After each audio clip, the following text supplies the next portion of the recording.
folks, I'm telling you. Join Allan Taylor now as he responds to 10 of the most frequent questions people ask as he leads conferences across America. Hopefully you'll find these 10 brief micro messages to be an excellent resource for ongoing training of staff and volunteer leadership.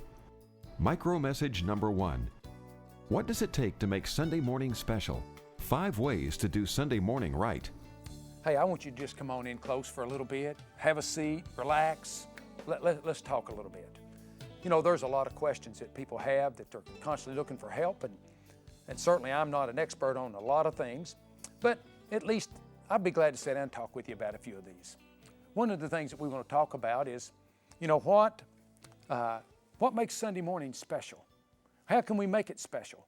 And really, at our church, we like to say that Sunday morning is Super Bowl. I mean, every Sunday, 52 weeks a year, it's Super Bowl Sunday. And we like to operate off of a very simple principle. It goes like this: Sunday morning rules. Not Sunday night rules, not Wednesday night rules, not the recreational ministry rules, not the weekday education program rules, as important and as good as all of those are. But yet, if you're going to grow a church, Sunday morning rules. You see, if you've got the greatest Wednesday night and Sunday night in the world and you don't have such a good Sunday morning, you're probably not going to grow. But if you have a good Sunday morning, even though your Sunday night and Wednesday night may not be all that you had hoped that it would be, you probably can grow. Now, certainly, you want every ministry to do well, but you have to understand that you have to put more eggs in the Sunday morning basket. For instance, when you look at how your facility is being used, you have to think Sunday morning rules. Sunday morning ought to dictate how you're using your facility. When you look at your resources and your equipment, you have to think the same thing. Sunday morning rules. When you look at leadership in your church, when you look at staff in your church, you have to understand Sunday morning rules. Therefore, you need to use all your resources, your facilities, your personnel in a way that enhances the Sunday morning experience for the people that come to your church to worship. So, when I look at 5 ways to help make Sunday morning better, that's where I start. I just start with the simple attitude, the simple mentality that Sunday morning rules. Secondly, I'm going to look at my worship service. A worship service ought to be dynamic. It ought to present the very best that the church has to give. It ought to have great preaching. It ought to have music that stirs the heart. Your worship service has got to be dynamic. And so, secondly, I would say, really work on your worship service. Thirdly, I would say make sure that Sunday school is all that it should be. You see, Sunday school puts a personal touch on the church. You know, everybody comes to church and they want that personal touch. People don't want to go to an impersonal church. And Sunday school is where the intimacy is brought to a person and the relationships are built. So, Sunday morning rules, your worship service, do it with excellence. Make Sunday school all that it should be. Fourthly, I would say have a good greeting system. There's people that, you know, when people come to your church, they're scared. They don't know where the bathroom is. They don't know where to go to drop their kids off. They don't know the best place to park or where to sit in a worship center. And so you need a good greeting system. And it too helps project the thought that we're a friendly church, that we're a warm church, and that we love and care about you. And so you need to have a good greeting system.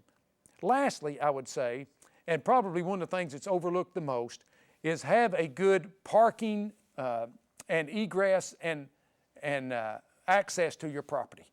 Make sure that people can get on your property easy. Make sure they can park. Make sure that they can egress from your property easily as well. I don't know if you've noticed lately, but I've taken notice that people hardly ever walk to church anymore. They drive cars. And so just as much as you must accommodate a place for them to sit on a pew in a worship service to hear a sermon, you must as much so provide a place for them to park and a way to get on and off your property so that they have a good experience when they come. Those are just 5. You may say, Allan, those are so obvious. You're exactly right. A friend of mine accuses me of having a keen insight into the obvious. I do, but let's don't miss the obvious. Sunday morning rules, good worship, good Sunday school, good greeting, good parking. Micro message number 2. What difference do leaders really make? The very gifts of leaders bring balance to a class. You know, people are constantly calling me and asking me questions about their church, their Sunday school, and I'm sure they do you the same way. And, you know, just always looking for another angle, another perspective that might help them in their thought process as they're trying to do all they can to make their church better. And so in these micro messages, we just want to address some of those. And in this particular one, you know, the question's been asked, what difference do leaders really make? That's a good question. And I will go back again to the very root of leadership. I mean, the whole purpose of leaders is to make a difference. I mean, I hope they're making a difference. That's the purpose of leadership, is to make a difference. But I think within the context of that question, people are really asking, you know, do all leaders even look alike? Do they all produce the same? Should they all be focused on the same thing? You know, we've got varied gifts of our leaders that bring balance to our church and to our classes. And so as you look at that, it's healthy to understand this real simple thing, and that is, you know, everyone talks about that we want unity in the church, and certainly that's a good theme. We need unity in the church. But embrace this thought. As much as we need unity in the church, we need diversity in the church. I mean, we can't all be the same. I mean, you know, on the baseball team, everybody can't be the pitcher. Everybody can't play shortstop. We need the diversity that is brought to the body of Christ. We need the diversity that's brought to a Sunday school class. It's healthy to have that. In fact, I think in our unity, we should have diversity. And I think in our diversity, we should have unity. And the thing that joins unity and diversity together is a thing called maturity. That is where you can be unified with someone who's diverse from you and appreciate what they bring that you don't bring. And hopefully, they then will appreciate what you bring that they don't bring. We need unity and diversity in our Sunday school. And again, it brings balance. You see, we've got people with varied gifts and abilities, and not only in the context of the different roles, but let's just take your Sunday school teachers. All of your Sunday school teachers will not grow their class the same way. I mean, I've known some teachers that they grow their class because they're great at reaching out to people and witnessing to people, and then they're great at ministering to people, but the truth is they're really not a strong teacher. But they so win people to the Lord and so minister to them when they get there that it, if you will, overrides maybe any deficiencies they may have in teaching. So it is with any other position in the church. You know, if we go back to that teaching thing, though, I've got some teachers that don't do that well at reaching people or even ministering to people, but they're such dynamic in their teaching that it literally attracts other people. So just understand that every class can't grow for the same reason because each teacher is different. It's just like pastors. No two pastors are alike. Churches grow differently from others because of the different gifts and personalities in that church. And the same is really true with your Sunday school. So what we've tried to do is celebrate the diversity that we have and make sure that it is focused, though, on the unity of the three tasks of Sunday school, of reaching people, teaching people, and ministering to people. But as long as that's intact, we embrace the diversity, we look for that, in fact, and I think it enhances our reach because of it. So I want to celebrate some differences instead of trying to make everybody be conformed to the same image. So maybe that helps you as you think through that a little bit. I know that we can't answer everything that has to do with that one dynamic, but I can say this, leaders really do make a difference.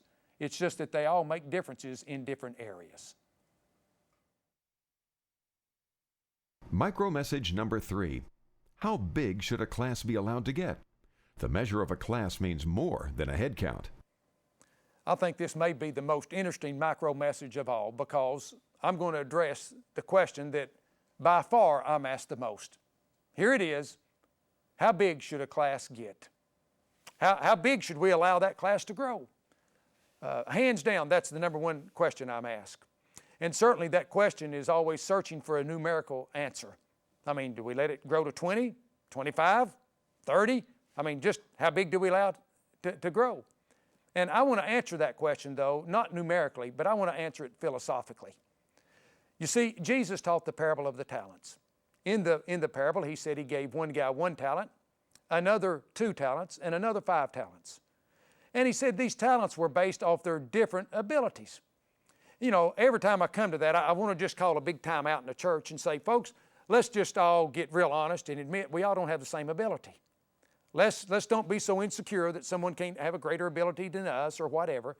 we have different abilities. And so that's of the Lord. The issue is not how much ability do I have. The issue is how much of my ability does God have? Am I using it all for Him? And so when we look at this, I think that in the church we have what I call one-talent teachers. That is, they teach, they love the people, they love the Word, but they just don't have the great communication skills to teach like maybe some other teachers. Then we have some two-talent teachers in our church. And obviously they'd be a little above a one talent, but not where a five-talent teacher is. And then we're blessed to have some five-talent teachers in our churches. You see, I believe God gives us our talent, and He wants us to maximize that talent. I would hate to say to a five-talent teacher, you can only grow a one-talent class. You have to go hide your other four talents. No, I think we ought to maximize all five talents that he has because God gave him five. And I think the same is true for the two and the one. Therefore, I think the size of the class is dictated by the teacher. Now, let's just pick up a church a minute. Do we say to a church, you can only get to 200 or 300 or 500 and then you got to start another church? No, we don't do that. But we do with classes, and I think there's an inconsistency there. No, you know what we tell a church? We tell that church to go reach all the people it can with what God's given them. And I feel that in a large manner we need to do that in our churches. We have some one-talent teachers, two-talent teachers, five-talent teachers, which means we're going to have some one-talent classes, some two-talent classes, and some five-talent classes. And the beauty of that is, again, it brings diversity. Everybody doesn't want to go to a five-talent class. Everybody doesn't want to go to a one-talent class. And so I believe it helps add variety and diversity to our Sunday school. Now, I do need to throw in one caution. The larger the church is, the more you can operate off that principle. And the smaller a church is, the harder it is to operate off that principle. For instance, if I was at a church running 200 in Sunday school, if your church has normal demographics, that means 100 of those 200 are in the preschool children and youth department, and the other 100 are in the college through senior adult department. Well, if I had a five-talent teacher, let's say he could grow a class to 75. Well, if you've only got 100 adults in your whole Sunday school, I would not want one teacher to occupy 75% of my total adult attendance, because if he does, then I can't provide the age divisions that's necessary to put people in a class that's similar to their own age. And so make sure that you use wisdom and prudence in applying that to your setting and to your ministry, but at the same time acknowledge that we all have different abilities, and therefore we won't all have classes the exact same size. Micro-message number 4 is entitled, Since Evangelism is the Main Thing, How Can We Do It Better? Why we must make the priority of Jesus our priority. You know, another question that I'm often asked is, since evangelism is the main thing, how can we make it better? Man, I wished I had all the answers to that question, don't you? But at least I've got an idea or two that maybe we can think about here for a moment.